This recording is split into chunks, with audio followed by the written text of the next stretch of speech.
Is Mortal Kombat 1 about to have the greatest comeback in Season 2? Are cameos about to receive a massive buff? Clues for Warrior Shrine in MK11? Let's talk about it. What is good, y'all? It's your boy God CEO here. Welcome back to Mount Olympus Gaming. And in today's video, we're going to be answering those three questions in the intro, right? Because in my opinion, I think Mortal Kombat is about to have the biggest comeback. And we're going to get right into it right now. Are cameos about to receive a massive buff? Now, why do I pose this question?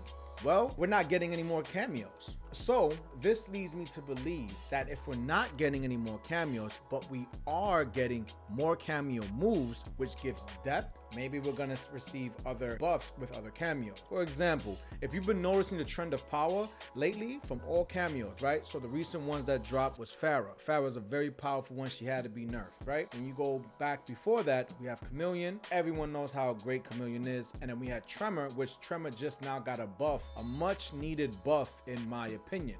So if you look at the trend of what's happening here, it seems like they're going back and they're adding more depth to the cameo system. Also, they're adding new moves for other cameos as well. In the Chaos Reigns Combat Cast, they showcased how Sub-Zero will now be able to parry with his cameo, and then he can throw the parry reminiscent of MKX. So with these things and this type of trend, I firmly believe that we will be getting a massive buff. Maybe this next patch and then maybe one more, but I think we're only gonna get the max like one good buff, maybe another one, and then that will be all for the rest of the game, in my opinion. Let me know what you guys think. Do you think we're gonna receive a massive buff with this upcoming DLC? Let me know. Clues for Warrior Shrine in MK11. So the reason why I asked this question was actually quite interesting. So for those of you who don't know, MK11 was definitely the beta. They had all their ideas in that. Even cameo system was in there. In the Towers of Time, you were able to play, if you had a consumable, you was able to use it, and you can call out another player and utilize their moves, similar to what we have from the cameo system. So this has me thinking, when I hear the term Warrior's Shrine, right? What is a shrine? Shrine is typically something that's dedicated in remembrance of something or someone, right? I went back and played MK11, and in the crypt, if you guys don't remember, there's a part in the crypt where they had all severed heads of the base roster characters, and if you did a certain amount of fatalities, you was able to get special type of equipment. So the reason why I believe Warrior Shrine would be similar to that is because we don't have nothing like that. We have the store, and if you wanted a certain skin, you kind of have to wait till it comes back into rotation. But in my opinion, I believe that Warrior Shrine is going to incorporate a specific characters. You can unlock certain palettes, you can unlock previous palettes, previous skins. I believe this is what Warrior Shrine is going to be. Also, this is another opinion where I believe we might be able to get in Warrior Shrine. So on top of being able to unlock specific palettes and skins for your characters and certain gear pieces, I believe that Warrior Shrine is not only going to be with the base roster, I think it's going to be with the entire characters in Mortal Kombat in general. And what I believe may happen, now this is my opinion, is that whenever Ed Boon goes on Twitter and he asks us questions, who would we like to see in the future DLC, who would we like to see in the cameo, I believe that we will be able to go to Warrior Shrine and actually vote on those characters directly from the game. That way they can pull data directly instead of just asking people on Twitter, because we all know people on Twitter is kind of crazy. But let me know what you guys think about this point, and let's move it right along. All right, so now for the big question, is Mortal Kombat 1 about to have the biggest comeback? So here's why I posed that question, because Mortal Kombat is dropping 3 characters at once. Now, if my memory serves me right, I've never seen NRS drop 3 characters at the same time. I just never seen it.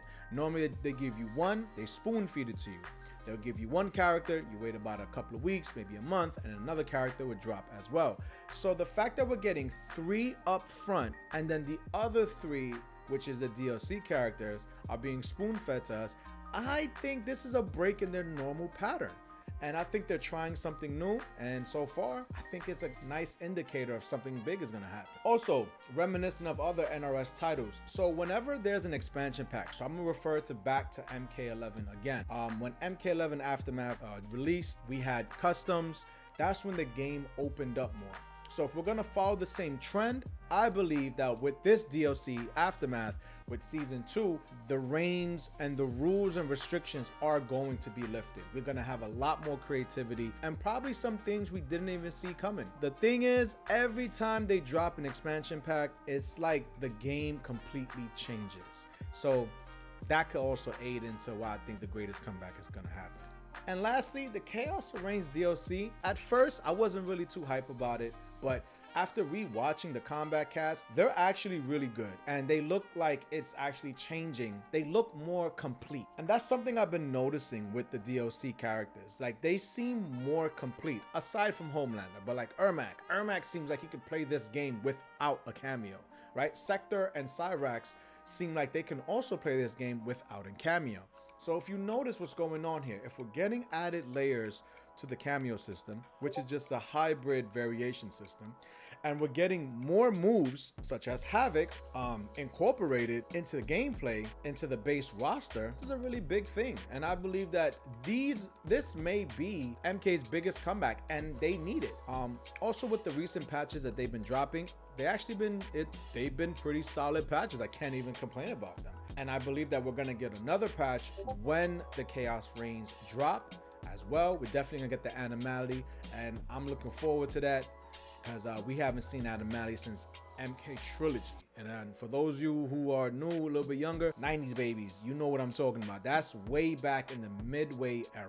So the thing about Mortal Kombat is when you play the game, you can play it, and under 30 minutes you go into the lab, you can learn pretty much everything you need to know, right? So even though it's very user-friendly, it can become very lackluster.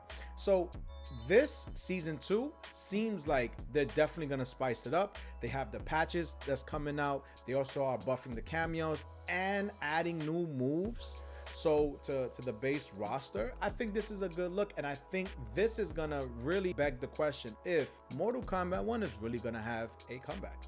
All right, so to wrap this all up, y'all, do I think we're gonna receive massive buffs? I definitely do in this DLC. Clues for Warriors Shrine and MK11? I highly think so. Just because the cameo system was in MK11, right? I do believe that same type of thing will come to Mortal Kombat 1.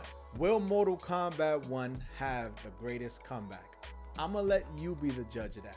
If you enjoyed this video, please drop a like, drop a sub, and also comment below and tell me your ideas. Tell me what you think Warriors Shrine is gonna be. We are a week away from the release, so this speculation, who doesn't like speculation? Because we're gonna find out sooner or later what Warriors Shrine is. And on that note, I'm gonna catch you guys in the next video. Peace.